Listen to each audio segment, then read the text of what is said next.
నమస్తే అండి, welcome to my channel. మనకి ఇంకా వారాహిదేవి నవరాత్రులు స్టార్ట్ అయిపోయండి. మనకి జూలై 6వ తేదీ నుండి శనివారం నుండి మనకి స్టార్ట్ అయ్యాయి. ఆల్రెడీ మొదటి రోజు పూజా విధానం అనేది నేను షేర్ చేశానండి. ఈరోజు వీడియోలో అయితే నేను వారాహిదేవి నవరాత్రుల్లో రెండవ రోజు అమ్మవారిని ఏ విధంగా పూజించాలనేది ఈ వీడియోలో షేర్ చేస్తాను. మామూలుగా అయితే నేను మొదటి రోజు పూజా విధానాన్ని షేర్ చేశానండి. ఇంకా నెక్స్ట్ వీడియోస్ అయితే నేను కొంచెం నాకు ఒంట్లో బాగాలేదు కదా, అందుకని ఇంపార్టెంట్ వీడియోస్ పెట్టాలని అనుకున్నానండి. కానీ చాలామంది అడిగారు నన్ను, రోజు పూజ వీడియోస్ అప్లోడ్ చేయండి, అమ్మవారికి పూజ ఎలా చేయాలో మేము కూడా తెలుసుకుంటామని అడుగుతున్నారు. అందుకనే నేను ఎన్ని రోజులు పెడతానని అయితే చెప్పలేను, కానీ ఎన్ని రోజులు వీలుంటే అన్ని రోజుల వరకు నేను వీడియోస్ అయితే షేర్ చేయడానికి ట్రై చేస్తాను. ఈ వీడియో అనేది కొంచెం లేట్గానే పెడుతున్నాను, కొంచెం ఏమనుకోవద్దు. రేపటి నుంచి అయితే నేను కొంచెం ఫాస్ట్గా పెట్టడానికి ట్రై చేస్తాను. మనకి ఇంకా వారాహిదేవి నవరాత్రుల్లో రెండవ రోజు జూలై 7వ తేదీన ఆదివారం చేసుకోవాల్సి ఉంటుందండి. ఆదివారం సాయంత్రం చేసుకోవాల్సి ఉంటుంది. సాయంత్రం కానీ రాత్రి కానీ మీరు చేసుకోవచ్చు. రాత్రి 9 గంటల లోపు వరకైనా సరే మీరు పూజను అయితే చేసుకోవచ్చండి. వారాహిదేవి నవరాత్రుల్లో రెండవ రోజు ఒక ప్రత్యేకమైన దీపం అయితే పెట్టుకోవాలండి. అది ఏంటనేది నేను ఈ వీడియోలో చాలా క్లియర్గా చెప్తానండి. అలాగే మీకున్న డౌట్స్ అన్నీ కూడా నేను నెక్స్ట్ వీడియోలో షేర్ చేయడానికి ట్రై చేస్తాను. ఈ వీడియో కొంచెం తొందరగా పెట్టాలి కాబట్టి ఇక్కడ పూజా విధానం మాత్రమే తెలియజేస్తున్నానండి. ఇంకా వీడియోని అయితే స్టార్ట్ చేసేద్దాం. ముందుగా అమ్మవారికి మొదటి రోజు చేసిన పువ్వులు మాలలు నైవేద్యాలు అన్నీ కూడా తీసేయాలండి. ఓన్లీ అమ్మవారి ఫోటో విగ్రహం అవి మాత్రమే ఉంచుకోవాలి. అలాగే మనం అమ్మవారి దగ్గర పెట్టిన నిమ్మకాయ కూడా అలానే ఉంచుకోవాలండి. ఇంకా కామాక్షి దీపం అలాగే వినాయకుడిని కూడా ఈరోజు మనం తీసి క్లీన్ చేసుకొని మళ్ళీ పెట్టుకోవచ్చండి. ఈరోజు సెకండ్ డే ఆదివారం వచ్చింది కాబట్టి మీరు కామాక్షి దీపాన్ని తీసి క్లీన్ చేసుకొని మళ్ళీ దీపం అనేది పెట్టుకోవచ్చు. అలాగే వినాయకుడిని కూడా మీరు మనం ఎలాగో ముందు రోజు వినాయకుడిని కదిపేసాం కాబట్టి మళ్ళీ రెండో రోజు కూడా మళ్ళీ వినాయకుడిని పెట్టుకోవాల్సి ఉంటుంది. అదే మీరు పసుపు వినాయకుడిని పెట్టుకోదలిచినట్లయితే మళ్ళీ కొత్తగా పసుపు వినాయకుడిని చేసుకొని పెట్టుకోవాలండి. ఇంకా నా దగ్గర ఉన్నటువంటి వారాహి దీపాన్ని కూడా నేను క్లీన్ చేసుకొని పెట్టుకుంటున్నాను. అలాగే మీ దగ్గర ఉన్న కుందులు కూడా మీరు ఈ విధంగా ఆకులో కానీ లేదంటే ప్లేట్లో కానీ పెట్టేసుకోండి. మీ దగ్గర ఎర్రవత్తులు ఉంటే ఎర్రవత్తులతో దీపారాధన చేయడానికి ట్రై చేయండి. లేదంటే మామూలు తెలుపు వత్తులు ఉంటాయి కదండి, వాటితో అయినా సరే దీపారాధన చేయొచ్చు. ఇలా సామాగ్రి అన్నీ కూడా పెట్టేసుకున్నాక ముందుగా అమ్మవారిని అందంగా అలంకరించుకోండి. మీ దగ్గర ఏ పువ్వులు ఉంటే ఆ పువ్వులతో అమ్మవారిని అందంగా అలంకరించండి. నేనైతే ఈ విధంగా అన్నీ పెట్టేసుకున్నానండి. ముందుగా అయితే ఏకహారతతో దీపారాధన చేసుకోవాలి. ముందుగా కామాక్షి దీపం వెలిగించుకోండి. ఒకవేళ మీ దగ్గర కామాక్షి దీపం లేదనుకోండి, మామూలుగా ఏ దీపపు కుందులు పెట్టుకున్నారో అవి వెలిగించుకోండి. ఇలా మీరు పెట్టుకున్న దీపాలన్నీ కూడా వెలిగించుకున్న తర్వాత ముందుగా మనం పూజించాల్సింది వినాయకుడిని అండి. వినాయకుడిని రోజు పూజించాలండి. చాలామంది అడుగుతున్నారు. వినాయకుడికి పూజ చేసిన తర్వాతే మనం అమ్మవారికి పూజ అనేది చేయాలి. స్వామివారి శ్లోకాలు మంత్రాలు అష్టోత్తరాలు ఇలా మీకు ఏది వస్తే అవి చదువుకుంటూ స్వామివారికి పసుపు కుంకుమ అక్షింతలు పువ్వులతో స్వామివారిని ముందుగా పూజించండి. ఆ తర్వాత స్వామివారికి అగరబత్తులతో ధూపం చూపించి ఏదైనా నైవేద్యం నివేదన చేయండి. బెల్లం ముక్క కానీ అరటిపళ్ళు కానీ లేదంటే మీరు ఏవైనా వండిన ప్రసాదం కానీ ఏవైనా సరే నివేదన చేయవచ్చు. అయితే నేను ఇక్కడ స్వామివారికి పట్టిక బెల్లాన్ని నైవేద్యంగా నివేదన చేస్తున్నాను. తర్వాత ధూపం ఇచ్చి హారతి కూడా చూపించి స్వామివారిని 3 సార్లు కదిపేయండి. పూజ చేసిన అనంతరం స్వామివారిని రోజు కదిపేయాలి. విఘ్నేశ్వర యథాస్థానంలో ఉంచుతున్నాను తండ్రి అని చెప్పుకొని 3 సార్లు కదపండి. ఆ తర్వాత మనం వెలిగించిన ఈ దీపపు కుందులన్నింటి దగ్గర కూడా కొద్దిగా పసుపు కుంకుమ అక్షింతలు పువ్వులు వేసి దండం పెట్టుకోండి. ఎందుకంటే ఆ దీపంలో మనం అమ్మవారిని చూస్తూ ఉంటాం కాబట్టి ముందుగా ఆ దీపానికి దండం పెట్టుకోవాలి. ఇప్పుడు వారాహిదేవి అమ్మవారి నవరాత్రుల్లో 9 రోజులు కూడా 9 రకాల దీపాలతో అమ్మవారిని పూజిస్తే చాలా చాలా మంచిదండి. నేను ఆల్రెడీ లాస్ట్ ఇయర్ ఈ విధంగానే నేను అమ్మవారిని పూజించాను. ఈ ఇయర్ కూడా నేను ఈ విధంగానే అమ్మవారిని పూజించబోతున్నాను.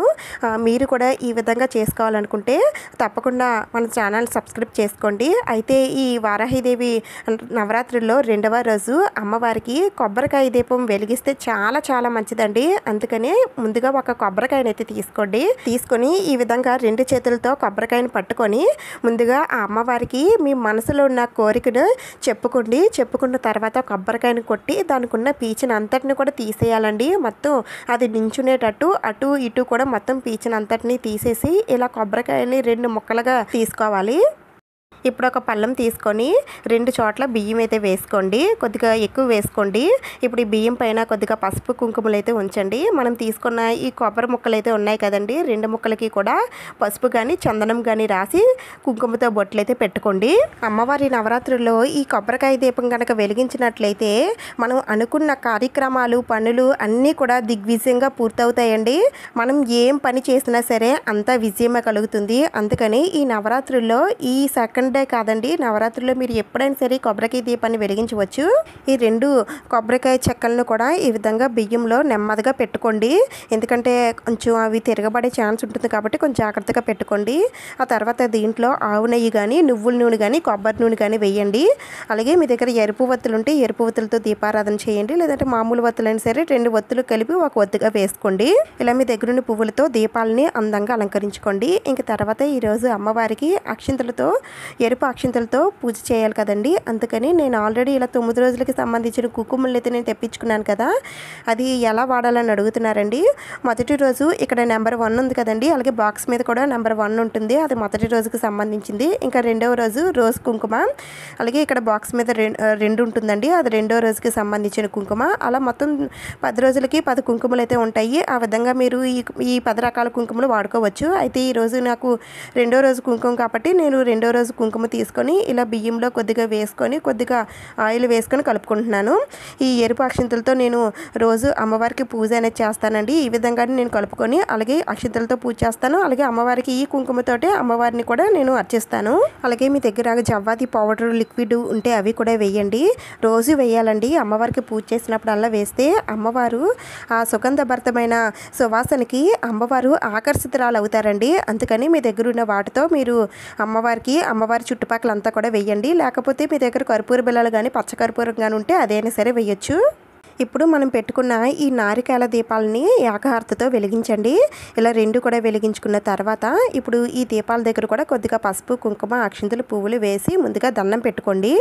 ఇప్పుడు అమ్మవారికి అగరబత్తులతో ధూపం చూపించి మనం కలుపుకున్న అక్షింతలు ఉన్నాయి కదండి, ఎరుపు అక్షింతలు, ఆ ఎరుపు అక్షింతలు అమ్మవారి దగ్గర వేసి ముందుగా ఆ అమ్మవారికి దండం పెట్టుకోండి.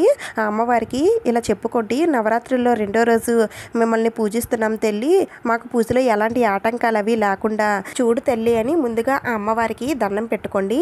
ఇప్పుడు అమ్మవారి దగ్గర కొన్ని వస్తువులను అయితే ఉంచాలండి. ఈ వస్తువులు ఉంచితే చాలా మంచిది.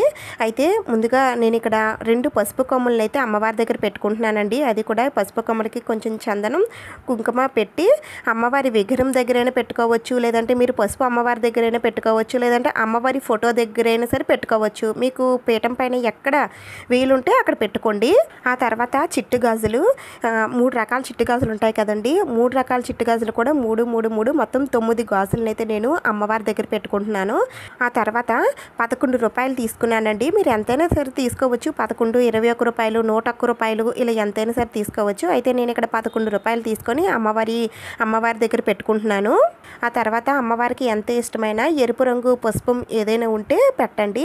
ఇలా అన్నీ పెట్టుకున్నాక కొద్దిగా అక్షింతలు అమ్మవారి పాదాల దగ్గర మనం పెట్టుకున్న ఆ వస్తువుల పైన వేసి ముందుగా అమ్మవారికి దండం పెట్టుకోండి.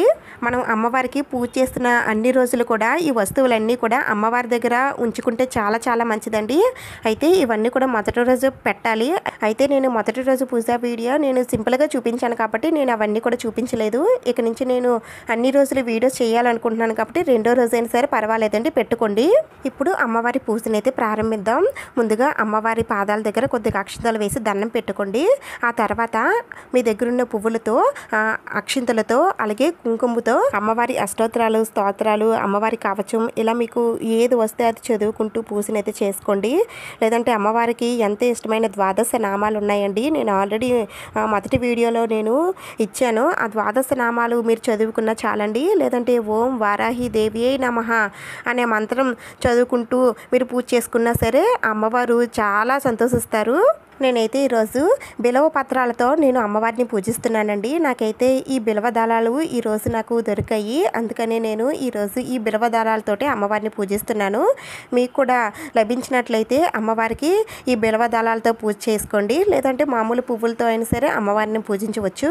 ఆ తర్వాత అమ్మవారికి కుంకుమతో పూజ చేసుకుంటే చాలా చాలా మంచిదండి. అయితే ఈ కుంకుమ రోజు ఇదే కుంకుమలో పూజ చేసుకోవాలా లేదంటే మార్చాలని అడుగుతున్నారు. మార్చనవసరం లేదండి. ఇదే కుంకుమలో మీరు పూజ చేసుకుంటే సరిపోతుంది. ఒకవేళ మీకు ప్లేస్ లేదు, కుంకుమ వేస్తే కింద పడిపోతుందని అనుకుంటే మీరు మార్చేసి మళ్ళీ అదే ప్లేట్ పెట్టుకొని మీరు పూజనైతే చేసుకోవచ్చు. లేదంటే ఈ కుంకుమనే మీరు నేరుగా అమ్మవారి పాదాలపైన వేస్తూ మీరు పూజనైతే చేసుకోవచ్చు.